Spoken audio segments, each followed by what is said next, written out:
sampaikan sangat betapa bersyukur saya kepada Allah dan Rasulnya dan semua malaikatnya yang bantu saya di sini. Waktu dokter semua siapapun yang datang dan tangani saya, beserta tangan dia itu ada tangan malaikat yang bantu jaga saya dari awal sampai sekarang. Assalamualaikum warahmatullahi wabarakatuh. Saya Fitra Akbar dan di sebelah saya ini yang vokalis yang sudah nggak asing lagi. Beliau adalah vokalis dari band religi yang mewarnai permusikan di Indonesia. Silakan kita sambut Syekh Fatih. Nama yang dikenal Mustafa Debu. Ada Fatihnya ya? Sebenarnya itu karena orang tua amanahkan ganti nama kalau udah 40 tahun. Tahun lalu baru 40 tahun jadi harus ganti nama udah. Oke. Jadi kita semua tahu bahwa kita kemarin mendapatkan kabar duka nih Bang. Sempat di beberapa media sosial itu, di beberapa portal berita online itu macam-macam. Ada yang katanya vokalisnya nih, ada yang katanya personelnya. Nah itu waktu itu memang masih simpang siur ya. Tapi kalau kita lihat kemarin tanggal berapa kemarin Bang? Kejadiannya tanggal 19-an ya? 19 Februari, Maret? Belum nyampe sebulan. Lama, kan? Lama. Baru mau nyampe sebulan. Iya betul. Jadi kejadian ini benar-benar bikin heboh nih. Heboh karena isunya vokalisnya meninggal. Mohon maaf loh ya. Coba kita tahu sendiri akhirnya. Ya Allah, ternyata manggilnya aku panggil aja. Mustafa ya, Mustafa. Jadi Bang Mustafa alhamdulillah ada di sebelah saya sekarang dan saya ingin tanya sama Abang. Itu kronologisnya seperti apa? Itu benar-benar shock karena saya sendiri adalah fans berat dari Abang. Luar biasa. Dari masih SMA saya dulu, Abang mulai video klip pertama saya adalah luar biasa ya. Luar biasa. Saya baru kenal Bang Fitra beberapa hari tapi udah jadi penggemar. Luar biasa. Silakan Mas. Luar biasa. Jadi sebenarnya kejadiannya ya bukan hanya buat kawan-kawan, saya rasa bukan hanya shock, semua orang shock ya untuk dapat beritanya. Alhamdulillah Allah punya cara untuk menyampaikan duluan daripada yang lain semua. Allah kasih keluarga beritanya gitu. Jadi malam-malam kan kejadian kita udah tahu belakangan dari CCTV-nya dan lainnya ada bahwa kejadiannya sekitar jam 11.30-an lah. Iya, malam ya. Ya, malam. Saya punya adik namanya Fadilah, suaminya tahu-taunya pengen telepon Daud. Nggak tahu pokoknya harus telepon malam. Daud kalau ditelepon malam nggak pernah angkat, buat kita aja juga belum tentu angkat. Apalagi ya ini adik ipar dan juga jarang ada urusan khusus. Dia mau bahas urusan bisnis apa saya nggak paham. Tapi pokoknya harus telepon sekarang. Dia telepon, yang angkat itu sopir ambulannya, bilang bahwa Daud kejadian kecelakaan lagi diantar ke rumah sakit, tidak dikasih tahu di mana, tidak dikasih tahu arah kemana gitu, pokoknya ntar nanti dikabarin lagi gitu. Dia angkat dari teleponnya Daud, dia dengar suara ambulan apa jadi mungkin dia berpikir mungkin benar ya, karena kalau malam-malam kadang banyak modus-modus penipuan sekarang. Apalagi juga setelahnya kita ada telepon tetangga namanya Pak Fanani. Saya tahu beliau kan pernah jadi Kapolresnya di Blitar, Jawa Timur lah. Jadi saya pikir mungkin dia dapat berita sebelum kita ada kabar apa-apa. Beliau cuma bilang hati-hati kalau telepon malam-malam kayak gini, apalagi juga orang kaget langsung ini, jadi maksudnya bisa jadi kalau udah minta duit itu pasti 100% penipuan. Ini nggak dikasih tahu di mana juga. Akhirnya sebenarnya Fadilah kasih tahu adikku Maryam yang datang kita gitu. Kita jangan bangunin ibu dulu gitu. Sekitar jam 12.30 lah. Ibu biar ayah tidur sampai kita dapat berita yang jelas gitu seperti apa. Nah, yang kita tahu sehari sebelumnya bareng-bareng sekeluarga besar lagi di Jogja. Kita lagi acara Ramadan. Jadi Abang posisinya lagi di Jogja? Tadinya di Jogja. Pas Daudnya ke arah Surabaya, kami sisa keluarga, karena dia mau ada perjalanan ziarah sebenarnya sama temannya gitu, sama Firdaus Allahyarham yang akhirnya pulang ke Ramadan. Jadi kita ke arah Jakarta, beliaunya ke Surabaya. Malam-malam dapat telepon itu, kayaknya malam satu malam lewat 1 malam, 2 malam, malam keduanya. Gitu. Malam kedua ya. Nah, kita hanya tahu ke arah Surabaya. Perjalanannya kan juga kita nggak pernah tahu, kecuali kadang-kadang ya sapa-sapa gitu. Nah, alhamdulillah waktu dapat kabar gitu, kita minta ke Pak Fanani ini, oke, kalau memang begitu kita bisa tenang, artinya bisa jadi penipuan apa-apa, jadi kita ini paling HP hilang apa-apa gitu. Betul. Akhirnya minta bisa nggak dicek nomornya, soalnya yang nelpon juga dengan suara ambulan apa segala macam udah agak meragukan gitu. Minimal untuk memastikan. Tetap kita belum bangunin ibu, mungkin 3 jam, 4 jam baru dibangun ibu, gitu. Biar dia nggak kaget aja. Iya, betul. Sambil Pak Fanani nyari apa namanya di locate nomornya, dilacak nomornya. Anakku Abdullah, mungkin belum Bang Fitra belum kenal, nanti pas kesini lagi insyaallah tanggal 16 kesini. Biar kenal. Ini dia udah mulai telepon rumah sakit di wilayah Surabaya. Nah, ada beberapa lama kemudian dikasih tahu sama Pak Fanani bahwa wilayah nomornya berada di Probolinggo. Alhamdulillah, memang Allah, Indonesia bagiku kayak apa namanya, terlalu banyak temen gitu. Jadi kita biasa ke sini, setahun sekali pasti ke wilayah Jawa Timur, keliling ke pesantren, ada Dalwa, ada Probolinggo, Gili Ketapang gitu. Nah, malam itu kita telepon salah satu orang yang biasa ngantarkan kita ke Gili itu. Tolong cek, karena wilayah Probolinggo, aku lihat dari jarak beliau ke rumah sakit 7 menit, biar samperin aja gitu. Oh enggak, maaf, itu bukan 7 menit. Sekitar enggak, beliaunya jadi kalau rumah sakit kita tahu wilayahnya dari baru Abdullah mulai telepon sekitaran Probolinggo. Rumah sakit yang ketiga yang ditelepon bilang ya ada boleh kan jawab pertanyaannya ada boleh kecelakaan enggak? Gitu. Itu aja gitu. Karena kan termasuk enggak situasi yang alami juga. Iya, belum tahu juga maksudnya. Berita kan setelah berita keluar jadi orang tahu siapa gitu. Sebelumnya kan belum tahu gitu. Cuman tahunya bule kecelakaan. Jadi dia telepon, anakku telepon. Yang ketiga diangkat katanya ya ada kecelakaan cukup parah dan ada 1 bule di situ. Ditanya namanya Daud bukan? Dia bilang nama pasiennya Daud. Ya, oh iya benar Daud ya. Oh iya deh gitu. Kita mau nanya keadaan kan protokol rumah sakit kan lumayan kita menghormati itu, cuman kita berada di Jakarta, apa di Depok ya. Agak jauh, suruh merapat aja gitu. Sedangkan ini masih 3:30 pagi atau jam 2:30, aku lupa persis. Masih belum bangunin ibu karena belum tahu keadaannya gitu. Apa hidup apa enggak kita nggak paham. Dan jadi waktu itu informasi simpang siur ya. Sebenarnya memang rumah sakit punya protokol, kita harus hormati itu bahwa dia nggak boleh sembarang ngasih informasi terhadap pasiennya gitu. Sehingga akhirnya kita minta beberapa orang yang tadi yang Pak Haji di daerah Probolinggo merapat, tetap dia hanya bisa ke rumah sakit, belum bisa ketemu karena bukan keluarga langsung. Akhirnya ada satu namanya Habib Bidin di daerah Keraksaan, kalau beliau di pesantren Raudhatul Jannah, Ibu Elok biasanya orang tahu. Dan akhirnya kita kan bingung mau kemana, akhirnya minta beliau bisa cek enggak. Ternyata ponakan beliau kerja di rumah sakitnya. Jadi bisa dicek, nunggu sejam 2 jam dan akhirnya beritanya juga bahwa Daud selamat dan sadar. Oke. Kita belum tahu situasinya, tapi alhamdulillah selamat sadar. Baru kita bangunin ibu.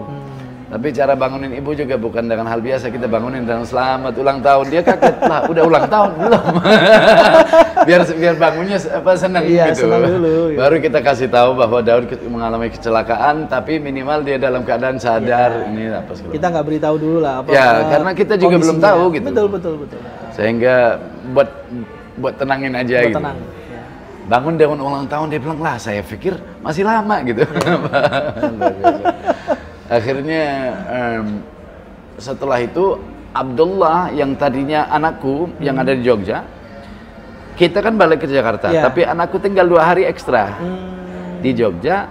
Tadinya harus terbang pagi itu ke Jakarta, udah merapat ke Surabaya aja. Dari rumah sakit yang di sana mungkin karena berada di daerah yang mungkin kurang lengkap peralatan saya belum paham. Akhirnya diarahkan lebih baik di rumah sakit yang di Surabaya. Dirujuk ya. Dirujuk gitu. Dan alhamdulillah pas nyampe Daud juga bilang udah itu kayak masuk ke surga gitu, karena dia kan cukup parah ya. Ininya tulangnya patah. Iya, ya, tulangnya patah. Dan dalam perjalanannya kan gerak-gerak ini tulang-tulangnya sampai dia sampai ngerasain tulang sama tulang, luar biasa gitu. Sakit banget itu. Luar biasa. Ya. Dan akhirnya nyampe dan pas dikasih apa namanya anestesisnya apa segala macam bagus. Alhamdulillah. Setelah itu baru ternyata memang dapat kabar. Daud pertama kali saya telepon ini sebenarnya kaget, walaupun adik sendiri tapi saya tetap kaget dengan dia tidak menceritakan keadaannya dan tidak nanyakan keadaannya dia sendiri. Tapi dua teman yang pulang dia mau kabarin keluarganya sebelum keluarganya dapat kabar dari media gitu. Kan berita udah mulai tersebar, harus kabarin keluarganya langsung, padahal dia masih belum diurus, belum ini, belum apa gitu. Maksudnya dalam keadaan kesakitan luar biasa, tapi akhirnya ditelepon. Dia bilang pas telepon keluarganya juga, karena Firdaus memang Allah yarham, dia tahun lalu ibunya pulang ke rahmatullah. Dan dia bilang kalau ibu udah pulang, saya di dunia ini nggak perlu lama-lama gitu. Akhirnya dia nikah dengan istrinya setahunan, jadi kayak masih suasana honeymoon gitu. Jadi korbannya ini adalah masih umurnya masih muda ya? Masih muda. Jadi Pak Firdaus ini apa. Dan istrinya memang meninggal dunia ya? Ya, dua-duanya. Dua-duanya. Ya, suami istri. Tapi Bang Daud sama ada satunya temannya juga Omar Hamshi, ada juga satu Jamila dari Malaysia gitu. Kalau dilihat kakinya aja. Orang patah kaki udah cepet ini, tapi kita kan melihat mungkin dari benturannya jadi prosesnya itu sangat luar biasa sebenarnya. Dan Daud nggak pernah akan ceritakan gitu, jadi memang tanggung jawab saya untuk harus ceritakan gitu. Karena dia dari belum diurus apa-apa udah senyum-senyum biar orang-orang tenang gitu, biar nggak ada yang ini gitu. Sampai ada videonya yang bersebar gitu. Betul, saya ngeliat pribadinya Bang Daud itu luar biasa. Apa ya, berpikir positif. Luar biasa itu. Dan semangatnya, istilahnya orang kalau lagi kurang semangat dalam hidup, walaupun Daud dalam keadaan masih di tempat tidur kayak gini apa, tinggal duduk sama dia udah langsung semangat lagi berjuang gitu. Orangnya memang dari dulu begitu. Cuman baru kali ini dalam hidup. Kayaknya nggak Bang Daud aja. Iya, luar biasa. Abang juga, terutama ibu. Saya memang dari ibu semua gitu. Saya ngeliat ibu itu benar-benar orang yang cheerful. Mudah sekali senyum. Kalau orang Jawa bilangnya sumring ya. Sumeh. Nah, itu luar biasa itu. Nggak semua karakter wajah bisa seperti itu. Kalau buat keluarga besar mungkin ya bagian besarnya kita belajar itu di sini. Karena bapakku pernah bilang dia pernah tinggal di 40 negara lebih. Dan terakhir tinggalnya di Jawa, di sini. Di Jawa, di Pulau Jawa.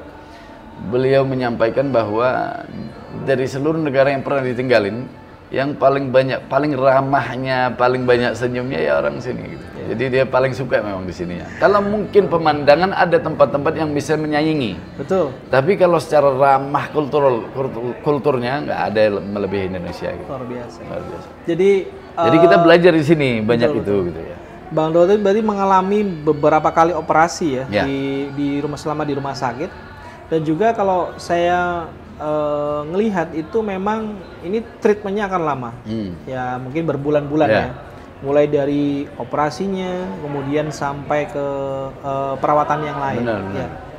Jadi yang saya tahu operasi pertamanya adalah untuk menata kembali dia punya tulang. Ini jadi patahnya bukan di satu tempat. Tetapi agak pas di bawah lutut gitu. Jadi mungkin agak rumit, jadi harus ditata ulang dulu gitu. Betul. Dan ini pun minta maaf, saya bukan orang medis, jadi bahasanya kayak orang kampung gitu. Jadi memang begini, yang kita paham aja gitu. Habis itu juga uratnya karena benturannya, uratnya juga mengalir darahnya udah enggak, sehingga harus di bypass. Dipindahkan satu urat dari kaki sebelah ke kakinya ini gitu. Habis itu yang operasi keduanya, seingatku. Ini kalau salah minta maaf, tapi gambaran kasarnya. Setelah itu juga baru kemarin bisa dilepas, jadi kan kemarin ada besi di kakinya, udah bisa lepas dan dipakai pasangkan gipnya. Dan alhamdulillah dari pas dicek kemarin kata dokternya juga untuk beliau punya uratnya udah lancar peredaran darahnya dan lainnya. Tadi pagi pas dokternya masuk kita lihat bahwa dia sentuh jempol kaki kanannya. Tadinya nggak berasa gitu atau berasa dikit banget.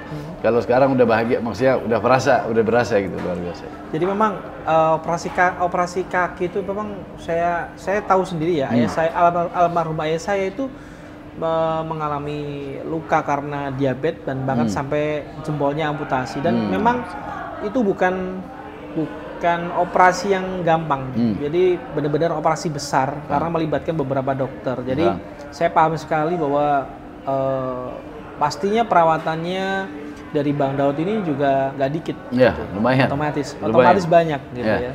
Nggak, kalau kita bisa lihat aja, kalau standar GIP aja, ya paling masuk udah gitu. Nggak perlu, ini kan sampai sekarang udah mau 3 minggu, udah 3 minggu, tapi masih prosesnya masih berjalan, dan alhamdulillah kalau secara spiritualnya, alhamdulillah kalau bahasa orang, saya dapat ini di daerah Bangil 2 bulan lalu. Dikasih susah, hati berbunga. Dikasih bunga, syukur pun bertambah gitu. Jadi ini dari pondok pesantrennya Syekhuna Khalil di daerah Bangil. Aku lupa nama, Darut Tauhid apa saya lupa nama pondoknya. Tapi ada bunyi di situ dia kasih istilah itu, bahwa dikasih susah hati berbunga. Dikasih bunga, syukur pun bertambah gitu. Jadi itu memang yang kita alami secara keluarga besar. Ya begitu gitu. Artinya mungkin secara kasat mata standar, wah ini luar biasa, ini apa, tapi ya itulah hatinya yang berbunga gitu, luar biasa gitu. Tapi memang kejadian kecelakaan ini pastinya adalah bagian dari suratan takdir. Memang. Yang kita kan nggak bisa menghindari musibah, nggak bisa menghindari. Tapi yang saya lihat Bang Daud ini nggak mau menyalahkan musibahnya. Luar biasa itu. Justru itu saya pun juga kaget karena Daud sebagai adik kita hanya bisa lihat pada saat dilewati hal-hal begini, baru ketahuan berlian yang ada di dalamnya. Gitu. Dan pada saat saya lihat, Daud bilang pada saat dulu kan bapak pernah bypass jantung, dan beliau di dalam rumah sakit udah benar-benar kayak sorga. Ya. Nah, pas kita lihat adik melewati hal yang begitu, bukan bypass jantung, tetapi tetap ada bypassnya, ininya apa semua harus dari tempat tidur, nggak bisa jalan, nggak bisa. Tapi benar-benar cerminan sosok yang begitu indah kita lihat di situ, gitu. Sehingga kita juga terharu melihatnya, gitu. Menjadi penyemangat buat kita sendiri, gitu. Ini waktu when it first happened, waktu pertama terjadi, saya nggak tahu kalau Ibu akan kesini. Saya pikir saya harus di sini sendiri untuk berapa minggu atau 1 bulan. Begitu datang langsung tumbuh satu sayap di sini, agak wing. Saya mau sangat menyampaikan sangat betapa bersyukur saya kepada Allah dan Rasulnya dan semua malaikatnya yang bantu saya di sini. Waktu dokter, semua siapapun yang datang dan tangani saya, beserta tangan dia itu ada tangan malaikat yang bantu jaga saya dari awal di sini sampai sekarang. Setiap orang yang doain saya nggak tahu berapa ribu atau ratusan ribu atau berapa, nggak tahu, dari seluruh dunia saya dapat pesan sampai sekarang. Saya belum bisa balas semua pesanannya, tapi saya berusaha untuk balas semua satu-satu karena saya merasakan setiap doa yang datang ke yang orang doain saya tambah sembuh. Nggak bisa, sedih pun nggak bisa. Saya nangis, nggak tahu berapa galon air yang keluar dari mata air saya di sini, tapi bukan karena sedih, karena saya terharu dengan segala sesuatu yang terjadi di sini. Itu yang luar biasa, dan saya selalu, dan insya Allah sampai kapanpun, kiamat pun, tetap saya akan bersyukur untuk semua yang terjadi dan yang membantu di sini. Apa yang ingin Abang sampaikan kepada penonton, terutama kepada fans, kepada keluarga, kepada semua, baik dari fanbase-nya Debu maupun juga fanbase-nya dari Bang Daud sendiri, karena kita tahu sendiri kan perawatannya juga nggak sedikit, maka kita butuh bantuan dari teman-teman, bantuan dari keluarga, bantuan dari sahabat untuk perawatannya Bang Daud ini. Pertama, sebelum saya masuk ke apa yang kita mengharapkan, saya perlu sampaikan terima kasih dulu. Ya. Karena sejak COVID ini kan secara job apa semua berhenti. Luar biasa ya. Dan betul. Allah di situ menunjukkan betapa banyak orang yang kemanusiaannya tinggi gitu. Artinya bahwa kita tetap berkegiatan seperti biasa dan lainnya, dan orang-orang yang berhati lapang untuk membantu mungkin maksudnya masing-masing punya kelebihan. Ada orang kelebihan duit, kita ini kelebihan di musik aja gitu. Dan akhirnya saya perlu menyampaikan karena udah 3 tahun lebih, di mana benar-benar dibantu dari seluruh keluarga kita, keluarga besar ya. Karena kita juga kalau sebut fans agak kayak jarak gitu. Ini benar-benar kayak keluarga debu besar, gitu ya. Debu ya. Manusia kan semua berasal dari debu gitu. Sehingga orang-orang, maksudnya kecintaan yang kita menyaksikan sebelum masuk ke sini udah luar biasa. Ditambah lagi sejak kejadian kecelakaannya, dari perawatan, dari perawat-perawatnya, dari rumah sakitnya, dari teman-teman yang Daud ini tempatnya itu kayak nggak pernah habis berkah. Orang kirim makanan ini sampai dia nggak mungkin nampung semua gitu. Jadi sangat-sangat terima kasihnya. Kita ini kalau mau bilang udah cukup, nggak pernah cukup. Tanpa kita ada lagunya, judulnya Kita Beruntung, dan refnya itu adalah terima kasih ampuni kami. Karena hanya bisa dalam keadaan terima kasih, dan semuanya nggak mungkin kita sebut semua satu persatu. Untuk kawan-kawan yang niat kita bikin podcastnya adalah untuk mengumpulkan dana. Betul. Ya, bahwa kita ini memang berada di sisi musik. Menghibur doang bisanya gitu. Tapi insya Allah berkah, dan selama ini memang hidup atas kemurahan dari kawan-kawan. Ya. Memang kawan-kawan yang Allah gerakkan hatinya gitu. Jadi bagi yang terasa tergerakkan hatinya, boleh dibantu. Kita bikin namanya Dompet Daud ini. Tujuan kuat ini sebenarnya dari beberapa inisiatif dari kawan-kawan yang sarankan. Memang dia kepikiran jauh, alhamdulillah, karena kita nggak kepikiran. Ternyata belakangan kalau nggak kepikiran kita yang pusing gitu. Tapi alhamdulillah akhirnya dibikin inisiatif Dompet Daud. Harapanku adalah bahwa dari kita Daud tinggal fokus di kesembuhan. Dia nggak perlu mikirin yang lain. Biar kita aja ngamen sini sana nggak apa-apa. Itu berkahnya memang dari dulu Allah bikin saya pengamen gitu. Jadi udah harus minta berkah udah gitu. Bang Daud ini benar-benar adalah sosok langka menurut saya, karena tidak semua orang punya komitmen kuat untuk bermusik, bahkan di skena musik yang kadang-kadang industrinya udah berubah-berubah seperti ini, dan memang sekarang ini memang butuh bantuan, butuh bantuan untuk perawatannya, karena perawatan ini akan panjang, mulai dari operasi-operasi bahkan sampai untuk terapi berjalan kembali dan bisa beraktivitas secara normal. Ditambah lagi juga beliau ini kan memang di musik. Sekarang baru beberapa hari lalu baru bisa main darbukanya lagi. Kalau orang pengen tahu dampaknya Daud ini, saya belum bicara debu. Daudnya sendiri sebagai sosok, hampir setiap majelis ada yang namanya alat musik darbuka. Nah, darbuka yang pertama sekali di Indonesia ada 2 orang, Daud sama Master Lutfi. Habis itu berkembang, hampir setiap majelis ada pemain darbukanya sekarang. Jadi jasanya nggak usah diragukan, sangat luar biasa. Dan dia selama ini ngajar, nggak pernah minta apa-apa, udah ngajar aja gitu. Betul, karena zaman kecil saya tuh kalau majelis dulu cuma rebana, benar. Kemudian mungkin ada yang pakai yang agak besar itu kan.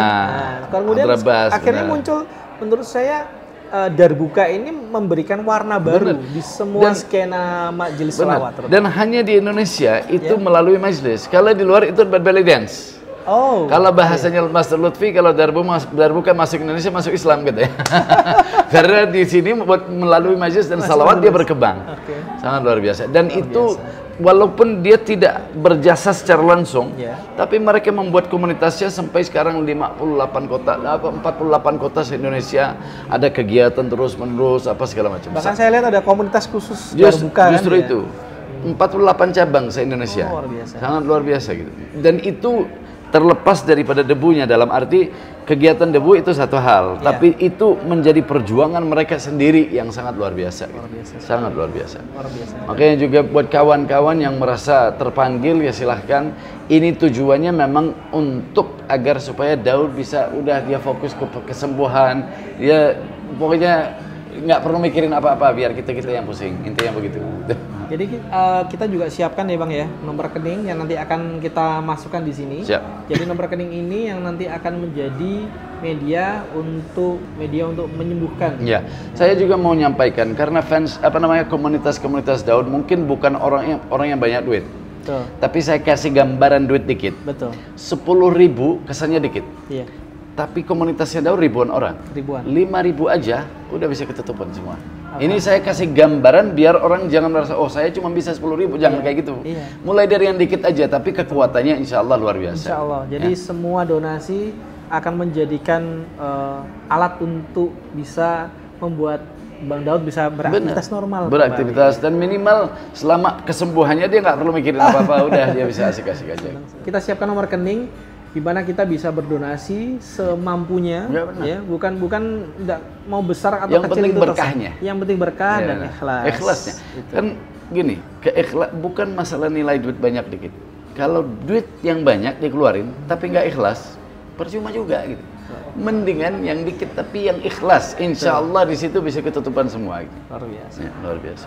Ya, semoga ini adalah akhir dari video ini. Semoga video ini bisa viral, bisa disampaikan kepada semua keluarga besar dari band Debu juga, dari fansnya atau keluarga besarnya Darbuka. Ya, minta ikhlas, minta ridhanya semua, dan insya Allah Allah kabul segala hajat, insya Allah. Amin. Insya Allah. Thank you, terima kasih. Wassalamualaikum warahmatullahi wabarakatuh. Assalamualaikum.